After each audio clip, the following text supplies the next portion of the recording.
Have you ever been an applicant for a federal job?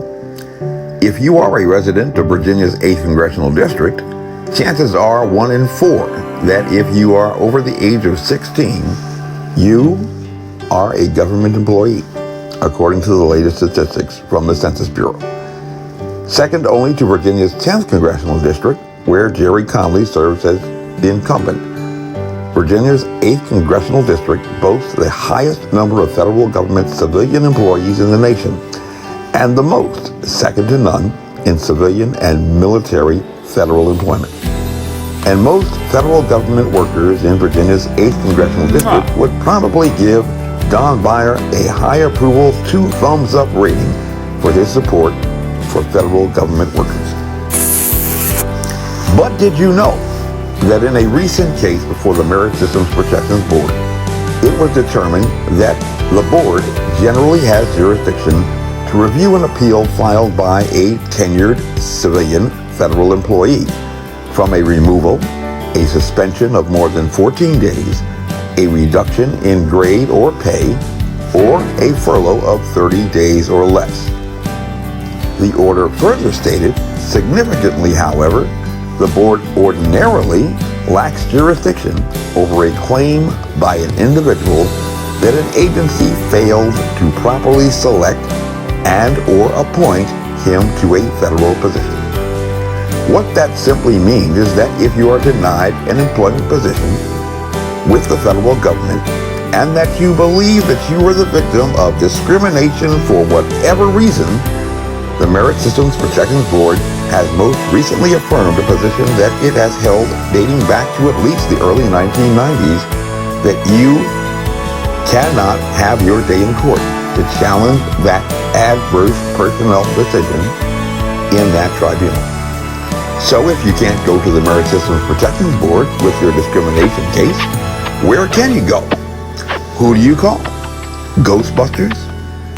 Well, fortunately, according to the Equal Employment Opportunity Commission, if you are a federal employee or a job applicant, the law protects you from discrimination because of your race, color, religion, sex, including gender identity, sexual orientation, and pregnancy, national origin, age 40 or older, disability, or genetic information. The law also protects you from retaliation if you oppose employment discrimination. But what if your denial of employment does not fit into any of those discrimination categories? Well, although they are not under the jurisdiction of the EEOC, they will inform you that there are also federal laws and regulations and executive orders that prohibit discrimination on the basis of sexual orientation, marital status, parental status, or political affiliation. And you can file a complaint of discrimination or participate in the EEO complaint process, even if the complaint is not yours. Now, if you do some research on the internet, it should be crystal clear upon a reading of 28 United States Code, Section 1295, Paragraph A, Subparagraph 9, that the United States Court of Appeals for the Federal Circuit shall have exclusive jurisdiction of an appeal from a final order or final decision of the Merit Systems Protections Board. But the door to that court of original jurisdiction where you began your case is closed to you. And now, with case in your hand, if you could give a call to Don Beyer, your congressman who lives just up the street from the courthouse, to ask him why as an applicant for a federal job you have lost your civil rights to a day in court, what do you think he would say as a progressive warrior?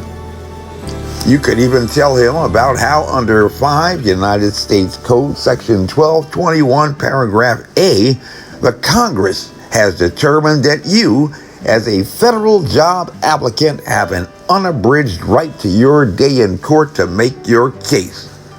But don't expect an answer. because Don Beyer even receives illegal donations from the super PAC for the National Active and Retired Federal Employees Union. And they really don't care to argue your case because not only are you not a federal employee, you're also not even a member of the union. So just remember to look for that union label when you're applying for a court for redress or a federal job.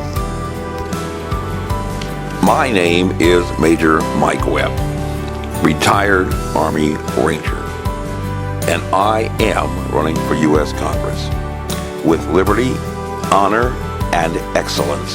By God, we shall make America great again. Honest.